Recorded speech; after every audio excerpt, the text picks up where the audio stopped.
अघोरी का श्राप। गंगा के किनारे स्थित एक छोटा सा गांव था। ये गांव अपनी शांत और प्राकृतिक सुंदरता के लिए जाना जाता था, लेकिन इसके बारे में एक बात और प्रसिद्ध थी, वहाँ के शमशान घाट में रात के समय होने वाली अजीबोगरीब घटनाएं। गांव के बुजुर्ग कहते थे कि शमशान घाट पर एक अघोरी रहता है, जो दिन में दिखाई नहीं देता, लेकिन रात को वहाँ से डरावनी आवाजें आती हैं। गांव के युवा इन कहानियों को महज एक अफवाह मानते थे। एक दिन गांव के 3 दोस्त रवि, मोहित और दीपक ने फैसला किया कि वे शमशान घाट जाकर सच का पता लगाएंगे। रात के समय वे तीनों अपने साथ टॉर्च और लाठी लेकर शमशान घाट पहुँचे। वहाँ घना अंधेरा था और चारों तरफ सन्नाटा पसरा हुआ था। जैसे ही वे घाट पर पहुँचे, अचानक तेज हवा चलने लगी। चारों ओर से उन्हें अजीब सी फुसफुसाहटें सुनाई देने लगी। वे डर गए, लेकिन साहस दिखाते हुए आगे बढ़ते रहे। तभी उन्होंने देखा कि शमशान के बीचों बीच एक आग जल रही है और उसके पास एक लंबी दाढ़ी वाला अघोरी बैठा है। उसकी आंखें जलती हुई कोयले की तरह चमक रही थीं। अघोरी ने बिना उनकी ओर देखे कहा, तुम्हें यहाँ नहीं आना चाहिए था। जो यहाँ आता है वह अपना भाग्य खो देता है। रवि ने हिम्मत जुटाकर पूछा, हम बस ये जानने आए हैं कि क्या आप सच में यहाँ रहते हैं और ये अजीब घटनाएं क्यों होती हैं? अघोरी हंस पड़ा, लेकिन उसकी हंसी में भयानक गूंज थी। उसने कहा, तुमने मेरी साधना में विघ्न डाला है, अब तुम्हें इसका परिणाम भुगतना पड़ेगा। ये कहते ही उसने अपने हाथ ऊपर उठाए और हवा में कुछ बुदबुदाने लगा। तभी तेज तूफान उठा और शमशान घाट की लाशें हिलने लगी। तीनों दोस्त बुरी तरह डर गए और भागने लगे, लेकिन अघोरी की आवाज उनके पीछे पीछे गूंजती रही, तुम मेरा श्राप नहीं टाल सकते। जो शमशान की शांति भंग करता है, उसे इसकी कीमत चुकानी पड़ती है। अगले दिन गांव में खलबली मच गई। रवि, मोहित और दीपक अपने घरों में अचेत अवस्था में मिले। उनकी आंखों में खून के आंसू थे और वे लगातार एक ही बात बड़बड़ा रहे थे, अघोरी को मत छेड़ो। कहते हैं कि इसके बाद गांव में कोई भी रात को शमशान घाट की ओर नहीं गया। और वह अघोरी, वह आज भी वही है, अपनी साधना में लीन, अपने पास आने वाले हर व्यक्ति को चेतावनी देने के लिए तैयार। अघोरी का श्राप भाग 2। गांव में अघोरी की डरावनी कहानी और उसके श्राप का डर सभी के दिलों में बस चुका था। रवि, मोहित और दीपक की हालत दिन ब दिन बिगड़ती जा रही थी। वे कभी कभी जोर जोर से चीखते, कभी रोने लगते और कभी बेहोश हो जाते। गांव वालों ने कई वैद्यों और तांत्रिकों को बुलाया, लेकिन कोई उनकी हालत ठीक नहीं कर पाया। एक दिन गांव में एक साधु आया। वह ऊंचे कद का, तेजस्वी चेहरा और गले में रुद्राक्ष की माला पहने हुए था।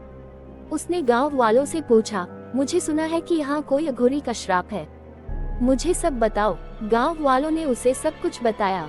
साधु ने ध्यान लगाकर कुछ देर सोचा और कहा, इस समस्या का हल है, लेकिन इसके लिए अघोरी से सीधा सामना करना पड़ेगा। साधु ने बताया कि अघोरी की साधना को भंग करना बहुत बड़ा अपराध है और उसके श्राप को हटाने के लिए उसकी क्षमा प्राप्त करनी होगी, लेकिन इसके लिए साहस, समर्पण और आत्मबल चाहिए। रवि, मोहित और दीपक के परिवार वाले साधु के साथ जाने को तैयार हो गए। आधी रात को साधु और कुछ गांव वाले शमशान घाट की ओर बढ़े। चारों ओर अंधकार और भय का माहौल था। जैसे ही वे घाट के पास पहुंचे, हवा फिर से तेज हो गई और अजीब आवाजें आने लगी। अचानक अघोरी आग के पास प्रकट हुआ। उसकी आंखें और भी ज्यादा भयानक दिख रही थीं। उसने गुस्से से कहा, तुम फिर से मेरी साधना में विघ्न डालने आए हो, क्या तुमने पहली चेतावनी नहीं सुनी? साधु ने हाथ जोड़कर शांत स्वर में कहा, हम आपकी क्षमा मांगने आए हैं। ये 3 युवक अपनी भूल के लिए प्रायश्चित करना चाहते हैं, कृपया उन्हें माफ कर दीजिए। अघोरी ने साधु को गुस्से से देखा और कहा, तुम्हें लगता है कि मेरा श्राप इतनी आसानी से हट सकता है? साधना भंग करना कोई छोटी बात नहीं, इनकी आत्माओं पर गहरे दाग हैं। साधु ने तपाक से उत्तर दिया, हर गलती का प्रायश्चित संभव है। इन युवकों को एक और मौका दिया जाए, वे अपने कर्मों से अपनी आत्मा को शुद्ध करेंगे। अघोरी ने कुछ देर सोचा और फिर कहा, ठीक है, लेकिन इन्हें मेरी एक परीक्षा से गुजरना होगा। अगर ये परीक्षा में असफल हुए तो इनकी आत्माएं हमेशा के लिए भटकेंगी।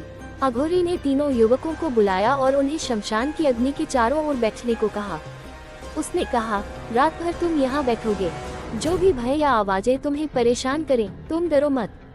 अगर तुमने आंखें खोली या डर दिखाया तो तुम्हारी आत्मा मुक्त नहीं होगी। रात शुरू हुई। चारों ओर भूतिया माहौल था। शमशान घाट से अजीब सी फुसफुसाहटें और भयानक चीखें सुनाई देने लगी। आग की लपटें अचानक बड़ी और भयंकर हो गईं। तीनों युवक कांपने लगे, लेकिन उन्होंने आंखें बंद रखी। एक समय ऐसा आया जब उन्होंने महसूस किया कि कोई उनके कंधे पर हाथ रख रहा है। रवि ने डरकर अपनी आंखें खोल दी। उसके सामने एक भयानक छाया खड़ी थी। वह चीखने लगा, लेकिन मोहित और दीपक ने हिम्मत दिखाई और आंखें बंद रखी। सुबह होने पर अघोरी ने आंखें खोली। उसने देखा कि रवि बेहोश पड़ा है, लेकिन मोहित और दीपक ने परीक्षा पास कर ली थी। उसने गहरी आवाज में कहा, तुम दोनों ने अपनी आत्माओं को शुद्ध कर लिया, लेकिन रवि का श्राप अभी भी बना रहेगा। उसे और कठोर परीक्षा देनी होगी। अघोरी ने मोहित और दीपक को माफ कर दिया और उनकी चेतना लौटा दी, लेकिन रवि को लेकर वह गायब हो गया। गांव वालों का कहना है कि रवि आज भी अघोरी की साधना में सेवा कर रहा है, अपनी आत्मा को मुक्त करने की कोशिश में। शमशान घाट की इस घटना के बाद कोई भी वहां जाने की हिम्मत नहीं करता।